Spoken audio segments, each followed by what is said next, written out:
Hello everyone. I haven't made a video in a while because I haven't really gone to that many car boot sales recently, and so I haven't picked much up because I'm saving up to start learning to drive. But I have, over the past few months since I did a video, I have picked up some stuff, and I went to a car boot sale yesterday as well, so I thought I'd show you what I have picked up. There's quite a lot here, so bear with me. First up, I got Professor Layton and the Curious Village on DS. It's all complete with the Nintendo VIP card unscratched and everything else, and I think that was £4. Then a copy of Soul Blade. It's quite scratched, but I used to love this game back in the day. My cousins had this on their PS1, and I loved it. It's like my favourite fighting game on the PS1, alongside Tekken, and it was only 50p. So I thought, well, I haven't got it yet, so even if the condition's not that great, I'll still get it. Also, I got Dino Crisis. There's a bit of a crack in the case, but it's all there, and it's in fairly nice condition. And quite a lot of this was quite a while ago, so I don't really remember how much most of it cost. But I also got Ape Escape. I assume that was £1. This one was a really good thing. I got a sealed copy of Rascal Rangers on PS1. Unfortunately, the disc is loose in there, so even though it's sealed, the disc has come out, and obviously I can't open it up and just put it back in, so that sucks quite a bit. But that was only £1, so I was quite surprised to see that at the car boot sale. Next, I got King of Fighters Maximum Impact on PS2, which is a 2-disc. It's got the bonus disc as well as the actual game.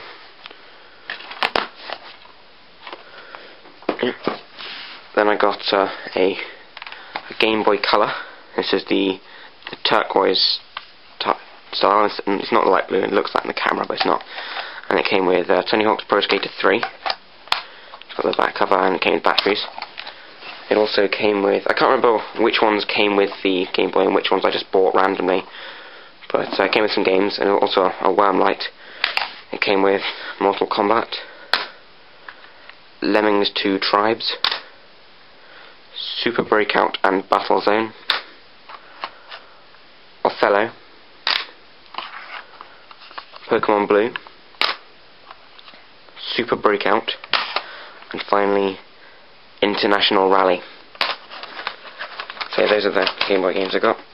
Then I also got some books and other supplementary things with magazines. I got a Play DVD, a Pokemon World, it's a Jetix magazine cheats and tips book, Games Master, PS3 cheats, Play quiz book, A to Z of cheats from Play, more cheats from Play. Oh, that's a buyer's guide, and this is a Platinum Games tips. Then I also got an Exploder Advance SP, which is quite strange. I've never seen a specific SP variety Exploder before, so I'm interested to see what that actually has on it. I looked to see for a few games that I was playing at the time, but didn't have any of them on, so I'm confused as to what it's actually about. But I also picked up, keeping it with the Game Boy theme, an N64 transfer pack. Keeping with the N64 theme, I got 1080 Snowboarding, Earthworm Jim 3, and Pokemon Stadium 2. Which I never knew this before. I always looked at this and thought that someone had just taken like a good one and then put just a random grey back on. But actually I've realised that it's Pokemon Gold plastic on the front and Pokemon Silver plastic on the back, and the silver has the glitter in it like the actual game. So that's quite cool. Then I got a bit annoyed by this. I went to a car boot sale and I bought Donkey Konga in really nice condition, absolutely perfect with all the supplements and everything. And it came with a DK Bongos. So I got all of that, and the box isn't in brilliant condition. It's alright, but it's a bit tatty and it's got some shelf on it. And I got all that for, I think it was £10. And then in the car boot sale I went to in the afternoon, I got this Donkey Konga transfer pack, which says it comes with the bongos and game, but it doesn't have the game. But I got this for £2. So I suppose now I can play 2-player, but it was a bit annoying that I got it so much cheaper without the game, and this one was supposed to come with the game and didn't.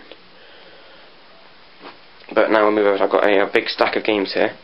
First off, I got 2 Sega Saturn games, Sega World League Soccer 98 and FIFA 97. These were 10p each. They're in really bad condition. They don't have manuals, but it was a charity stall, and I thought, oh, for 10p I can always just give them away if I want. Then I got Power Drive on Mega Drive, which looks like just an isometric racing game. Also, Amazing Tennis. It's a Genesis game. And then I got a big stack of Sega Master System games. I got Tasmania, and I'm pretty sure that all of these are complete, but I can't remember. Michael Jackson's Moonwalker, The Lucky Dime Caper starring Donald Duck, The Lion King, Golden Axe, Gangster Town, Crash Dummies. I'm pretty sure this is the only one that doesn't have a manual, actually. Cool Spot, Chuck Rock, Castle of Illusion starring Mickey Mouse, and Afterburner. And on this store, after I bought all these games, bearing in mind that there's a couple of Mickey Mouse games and a Donald Duck game and things like that, I saw some Mickey Mouse plushies on the floor, and I said to my friend, oh look, there's some cool Mickey Mouse plushies, and the woman just gave me this dirty look and just started questioning me, saying like, how old are you? You should be too old for that. And I thought, how can you ever be too old for Mickey Mouse? And this woman was just so rude. I was completely outraged. But yes, that ruined my car boot sale. But anyway, enough of that. Oh, I've dropped my game. But final things I got over the past while. I got a box copy of Half-Life, because I have the original Half-Life and the expansion, but no big box for them. So I just popped them in there. Then I got a GTA San Andreas guide, a Tomb Raider Angel of Darkness guide, and a Play magazine.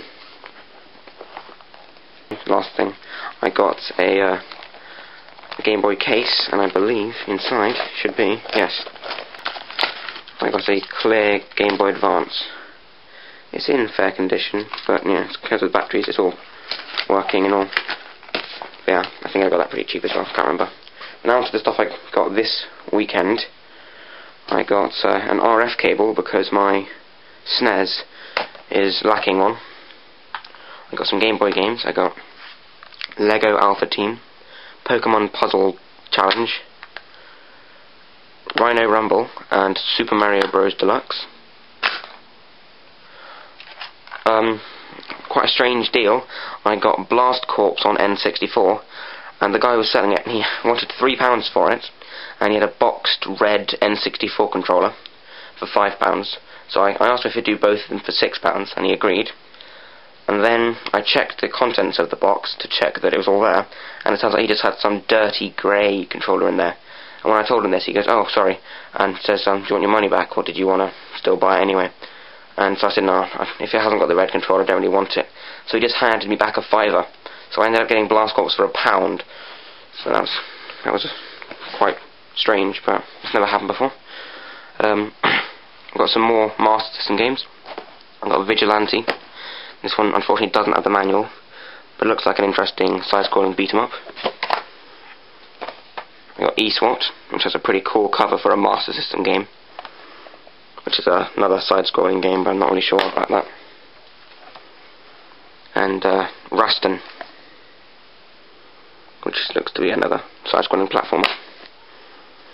Then I got a sealed copy of Rangers Club Football on Xbox, Leeds Club Football, that's also sealed. I think I got them for £1 each, maybe a bit less. Actually, I think I got them for 25p each. And something I got which was quite interesting. I saw a guy, he had this on his stall, and I was thinking, oh, maybe it's got a good condition disc. I looked inside, and it was the Zelda Collector's Edition. He said because it had the wrong disc in it, he'd only sell it for 50p. so I thought I'd pick that up. Unfortunately, it is quite scratched, as you can see, but hopefully it'll still work, because then I can just sell it, because I bought it with one of my friends in mind. He hasn't got it, and he's a big Zelda fan, and I bought it and asked him if he wanted it, and he said that he doesn't because he already has the N64 games on N64 and has no interest in the 2D ones. And I also got a sealed Medal of Honor Rising Sun cheats disc, Extreme G Racing Association on PS2,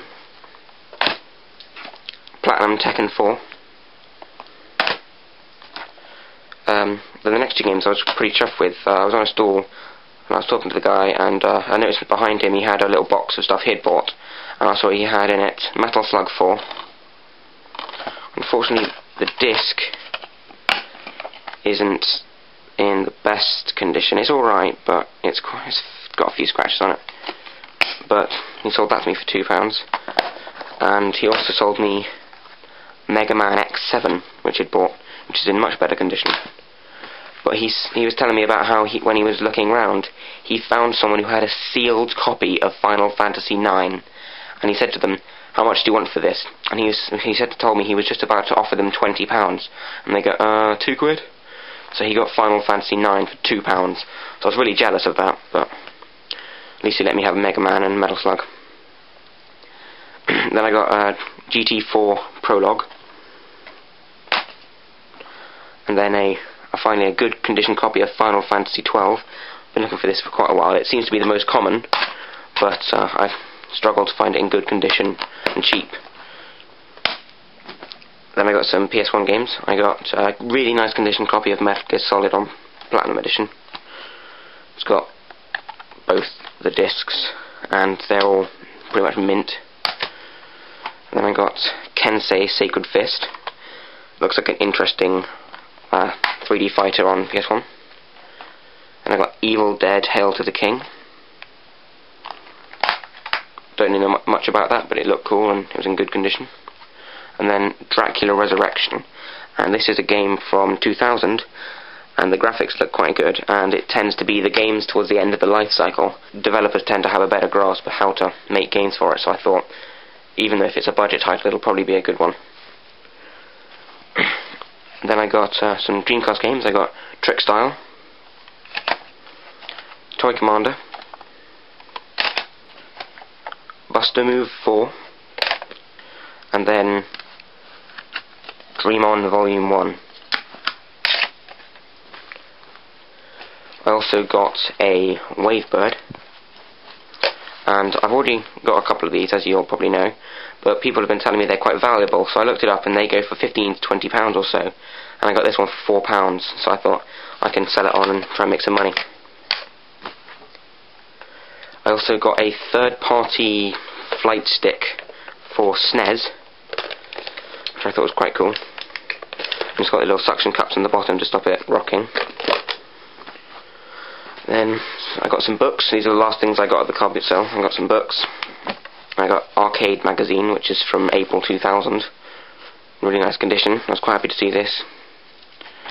Not often you see really old magazines at the car boot sale, and quite cheap. I think it was 50p or something. And then I got The World Is Not Enough. It's a strategy guide for that game, obviously. And finally, my pickups yesterday was the second in the definitive PlayStation Cheats, Tips and Solutions. I've already got the first one, but obviously this is the next one. And some other random games that I picked up that I found in my room is GTA Vice City, in really nice condition, and Prince of Persia: The Two Thrones, as well as Final Fantasy Tactics. Unfortunately, this one, it had a sticker there, so I couldn't see that it said free art card inside, and when I checked, there's no art card, so I was pretty disappointed by that, but never mind. Something I picked up from HMV is Prinny, Can I Really Be the Hero? This was only like £8 or something, and I've been wanting it for quite a while. and when I saw it so cheap, I thought I just had to pick it up. And the last thing that I got is Lego Indiana Jones on Wii. Not because I'm particularly interested in playing it, because I have the Xbox 360 version, but because I recently updated my Wii firmware and have since decided that I want to hack it, because I don't want to pay for all of the WiiWare games and things and then not get anything in return for it other than just some data, which goes away when the sequel to the console comes out. And so this is the only game that you can hack the Wii in our country on the current generation with. You could use the American version of Super Smash Bros. Brawl, but living in England I don't have that or easy access to it. And I reckon this is probably why this game is about the same price as the sequel.